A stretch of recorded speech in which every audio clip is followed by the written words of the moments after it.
Ikinalungkot na ilang petitioners ang naging desisyon ng Korte Suprema na pahintulutan ng malibing si dating President Ferdinand Marcos sa libingan ng mga bayani. Sobra-sobra po kaming nalulungkot at nadidismaya.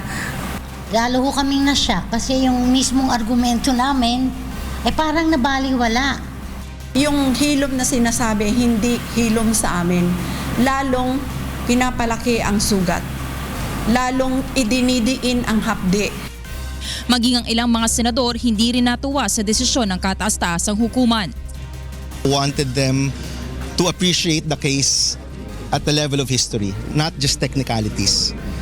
Kasi yung technicality na wala namang, hindi naman siya na-convict, nasa mga batas na naman natin na napakaraming abuso nung panahong yon, napakaraming biktima. We have laws that actually are trying to give reparations to martial law victims. Di pa ba sapat yon? Panawagan naman ni Senator Risa Hontiveros kay Pangulong Rodrigo Duterte, dinggin niya sana ang hinaing ng mga biktima ng martial law.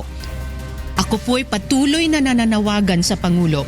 Huwag niyang ituloy ang pagpapalibing kay dating Presidente Marcos sa libingan ng mga bayani bilang pagrespeto sa kasaysayan at sa kabayanihan ng sambayanan kung kanino siya Pangulo. Para naman kay Senator Manny Pacquiao at Senator Panfilo Lacson, na ayon sa saligang batas ang desisyon ng Korte Suprema.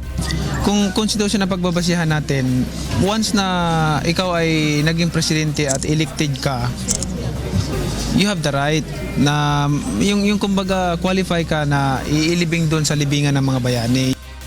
Wala namang batas na nagbabawal na ilibing doon ng isang dating Pangulo o isang dating sundalo. Ikinalungkot naman ni Vice President Leni Robredo ang desisyon ng Korte Suprema at sinabing insulto ito sa maraming Pilipino na biktima ng martial law. Ayon naman sa Malacanang, ang desisyon ng Korte Suprema ay sagot sa lahat ng kumukwestiyon sa legalidad ng pagpapalibing kay Marcos at magsisilbing daan upang makausad na ang bansa tungo sa mas maganda at mapayapang kinabukasan. Joyce Balancho, UNTV News and Rescue, Senate of the Philippines.